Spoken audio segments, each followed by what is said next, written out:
The live TV, सच सबसे आगे।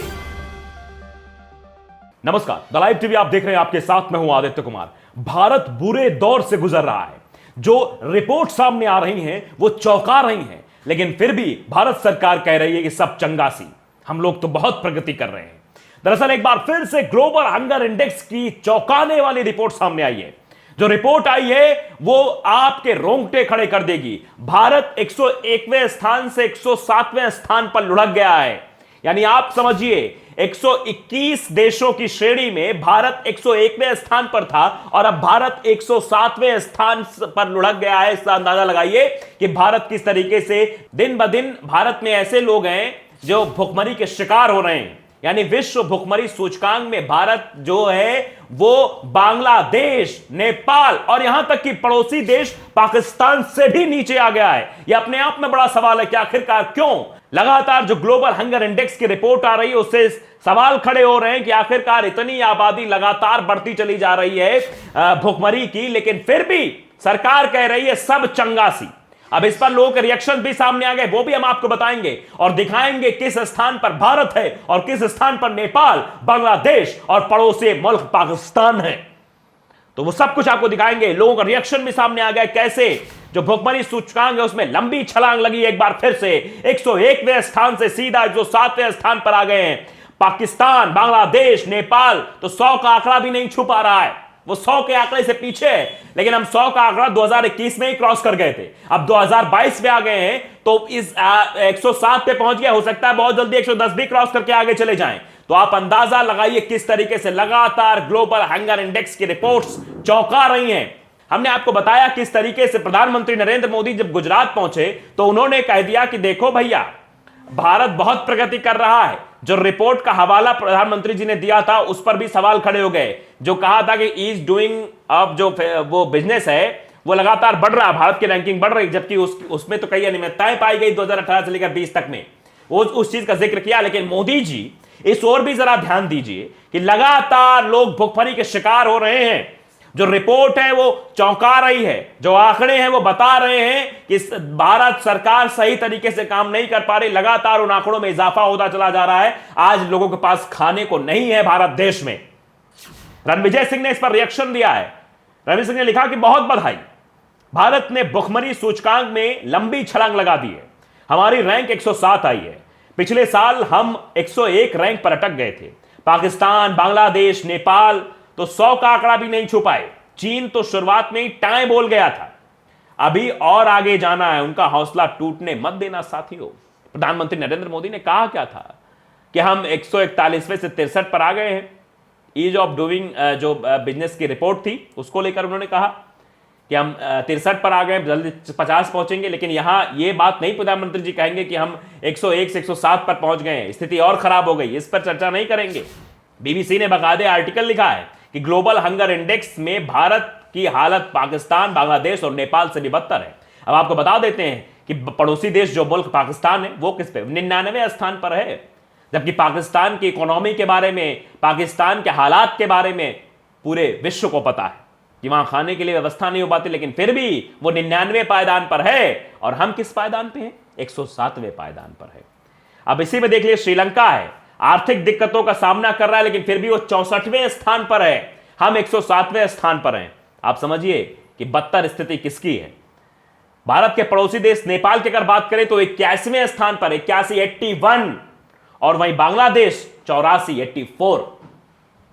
स्थान पर है। लेकिन हम कहां हैं? 107वें स्थान पर। आप समझ लीजिए, सिर्फ एक पड़ोसी देश अफगानिस्तान को छोड़कर सभी की स्थिति हंगर इंडेक्स में भारत से बेहतर है। अफगानिस्तान इस सूची में 109वें स्थान पर है। बाकी सब जगह भारत की बुरी स्थिति। बाकी और जो अन्य पड़ोसी देश है, अफगानिस्तान को छोड़ दिया जाए तो श्रीलंका, नेपाल और उसके साथ बांग्लादेश और पाकिस्तान, यहां की स्थिति हमसे सही है। ग्लोबल हंगर इंडेक्स का स्कोर जो है खासकर के 4 संकेतकों के मूल्यों पर मापा जाता है, जिनमें कुपोषण, शिशुओं में भयंकर कुपोषण, बच्चों के विकास में रुकावट और बाल मृत्यु दर है। जो कि कुपोषण क्या होता है? सही पोषण यानी सही खाना मां को नहीं मिल पाता है, जिस वजह से इसका शिकार बच्चा हो जाता है।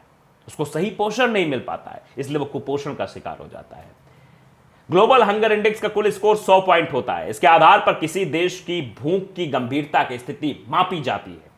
यानी कि अगर किसी देश का स्कोर 0 है तो उसकी अच्छी स्थिति है, अगर किसी का स्कोर 100 है तो उसकी बेहद खराब स्थिति है। हम तो 107वें पर पहुंच गए हैं साहब, लेकिन साहब जी को शायद ये दिखाई नहीं दे रहा है। इसके अलावा 17 शीर्ष देश हैं जिनका स्कोर 5 से भी कम है। इन देशों में चीन, तुर्की, कुवैत, बेलारूस, उरुग्वे और चिली जैसे देश शामिल हैं। वहीं मुस्लिम बाहुल्य देशों की स्थिति की बात करें तो यूएई 18वें, उज्बेकिस्तान 12वें, कजाकिस्तान 24वें और ट्यूनीशिया 26वें, ईरान 29वें और सऊदी अरब 30वें स्थान पर है। भारत की स्थिति बेहद ही गंभीर है। भारत में इस बार उसे 19.3% पाया गया है, जबकि 2014 में 15.1% था। इसका अर्थ है कि भारत इस पैमाने में और पीछे पिछड़ा है। कुपोषण की बात अगर की जाए तो गंभीर कुपोषण में हम जो है 15% 2014 में थे, अब 19.3% आगे चले गए, यानी कुपोषण भी लगातार बढ़ा है। वहीं अगर कुपोषण के पैमानों की बात की जाए तो यह पैमाना देश की कुल आबादी कितना खाना खाने की कमी का सामना कर रही है उसको दिखाता है।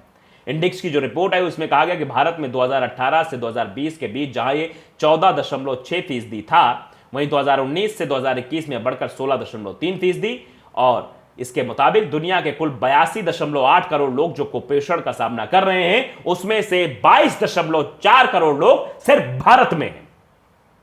आप अंदाजा लगाइए, कुपोषण का शिकार हो रहे, पोषण नहीं मिल पा रहा है गर्भवती महिलाओं को। लेकिन बात तो बड़ी बड़ी होती है, महिला सुरक्षा के भी बड़ी बड़ी बातें होती हैं कि हम ये योजना चला रहे हैं, वो फलानी योजना चल रही है, लेकिन क्या योजना जनता तक पहुंच पा रही है? उसका इंपैक्ट जनता तक पहुंच पा रहा है? अगर पहुंच रहा होता तो शायद ये जो नतीजे आए हैं, ये जो इंडेक्स की रिपोर्ट आई, ये सवाल ना खड़े करती। पी चिदम्बरम जो कांग्रेस के नेता, उन्होंने भी सवाल खड़ा किया है। लिखा है कि माननीय प्रधानमंत्री कुपोषण, भूख और बच्चों के बीच स्टंडिंग और बर्बादी जैसे वास्तविक मुद्दों को कब संबोधित करेंगे? भारत में 22.4 करोड़ लोग कुपोषित माने जाते हैं। ग्लोबल हंगर इंडेक्स में भारत की रैंक 121वें देशों में 107वें के सबसे निचले पायदान पर पहुंच गई है। इस पर कुछ बोलेंगे क्या? ये सवाल खड़ा किया जा रहा है। उन्होंने अगला भी ट्वीट किया, पी चिदम्बरम ने लिखा कि मोदी सरकार के 8 साल में 2014 के बाद से हमारा स्कोर सबसे ज्यादा खराब हुआ है। सभी भारतीयों में से 16.3% कुपोषित है, जिसका अर्थ है कि उन्हें पर्याप्त भोजन नहीं मिलता है, इसीलिए उनके अंदर कुपोषित यानी कुपोषण का शिकार हो गए हैं। आगे भी उन्होंने ट्वीट किया कि 19.3% बच्चे बर्बाद हो चुके हैं, 35.5% बच्चे अविकसित हैं। हिंदुत्व, हिंदी थोपना और नफरत फैलाना भूख का मारक नहीं है। और अंत में यह भी बात करिए कि जो ये सब हिंदुत्व की विचारधारा फैला जाए, इससे भूख खत्म नहीं होती साहब। थॉमस एल्हास ने भी सवाल खड़ा किया है। लिखा है कि 2022 से ग्लोबल हंगर इंडेक्स में भारत 107वें स्थान पर है। दक्षिण एशियाई देशों में केवल अफगानिस्तान ही हमसे नीचे है। 2015 में भारत की रैंक 93 थी। घटक संकेतकों में बच्चों की बर्बादी 19.3% तक गिर गई, जो दुनिया में सबसे अधिक है। यानी कुपोषित बच्चों की संख्या में इजाफा इस तरीके से हो रहा है। सीताराम येचुरी ने भी बाकायदे द हिंदू की खबर को ट्वीट करते हुए लिखा है कि 2014 के बाद से ग्लोबल हंगर इंडेक्स में भारत की खतरनाक तेज गिरावट। मोदी सरकार भारत के लिए विनाशकारी है। न्यूनतम बफर प्लस कीमतों पर मुश्किल से कम खाद्य स्टॉक। सरकार को इस अंधकार के युग में जिम्मेदारी लेनी चाहिए, जो भारत को 8.5 वर्षों में यानी 8.5 सालों में लाया गया है। पीआर, स्पिन और झूठ के लिए पर्याप्त है, इसी तौर पे कहा जा रहा है। तो भारत की स्थिति ऐसी है कि वो सवाल तो खड़े ही होंगे, पूछा ही जाएगा सवाल। राफेल गांधी 2.0 है, उन्होंने भी ट्वीट किया कि लिखा है ग्लोबल हंगर इंडेक्स में भारत और नीचे गिरकर 107वें रैंक पर आ गया है। लेकिन क्या हम इन आंकड़ों पर विश्वास कर सकते हैं? ये सर्वे करवा चौथ के एकदम बाद आया और सबको पता है कि करवा चौथ को हमारी आधी से ज्यादा आबादी भूखी होती है। इस सर्वे की टाइमिंग एक अंतरराष्ट्रीय साजिश है, एक कटाक्ष के तौर पर लिखा जा रहा है। स्तुति पाठक है, उन्होंने भी ट्वीट किया कि ग्लोबल हंगर इंडेक्स में भारत 107वें स्थान पर, राशन फ्री बंट रहा है, तब यह हाल है, मामला गंभीर है। वर्षा सिंह ने भी इसे ट्वीट किया। लिखा है ग्लोबल हंगर इंडेक्स 2022 की रिपोर्ट आ गई है। भारत की स्थिति पाकिस्तान और श्रीलंका से भी बदतर है। 121 देशों की सूची में भारत को 107वां रैंक मिला है। हमारा देश युद्धग्रस्त अफगानिस्तान को छोड़कर दक्षिण एशिया में लगभग सभी देशों से पीछे है। भारत गंभीर श्रेणी में है। लेकिन क्या इस बात को समझेंगे बड़े कुर्सियों बैठे हुए लोग? प्रियंका गुप्ता ने भी लिखा कि सबसे ज्यादा अनाज पैदा करने वाला दुनिया का दूसरा सबसे बड़ा देश है, फिर भी ग्लोबल हंगर इंडेक्स में भारत की रैंकिंग पाकिस्तान, बांग्लादेश से भी नीचे है। आज भी लाखों बच्चों को सही पोषण नहीं मिल पा रहा है। सरकार के आंकड़े यह भी बताते हैं कि देश में करीब 10 लाख बच्चे गंभीर रूप से कुपोषित हैं। जब बच्चों को पोषण नहीं मिलेगा तो वो युवा होते होते किस तरीके के होंगे। और कहते हैं युवा इस देश का भविष्य है, बच्चे इस देश का भविष्य है, तो इस देश के भविष्य के साथ भी खिलवाड़ हो रहा है। क्या इस बारे में भी मोदी जी बोलेंगे? ईज ऑफ डूइंग के बारे में तो मोदी जी कह देते हैं, इसके बारे में क्या बोलेंगे, ये बड़ा सवाल है। द लाइव टीवी को अगर आपने सब्सक्राइब नहीं किया, सब्सक्राइब जरूर करिए, बेल आइकन दबाइए ताकि सच खबर आप तक पहुंचती रहे। नमस्कार। द लाइव टीवी, सच सबसे आगे।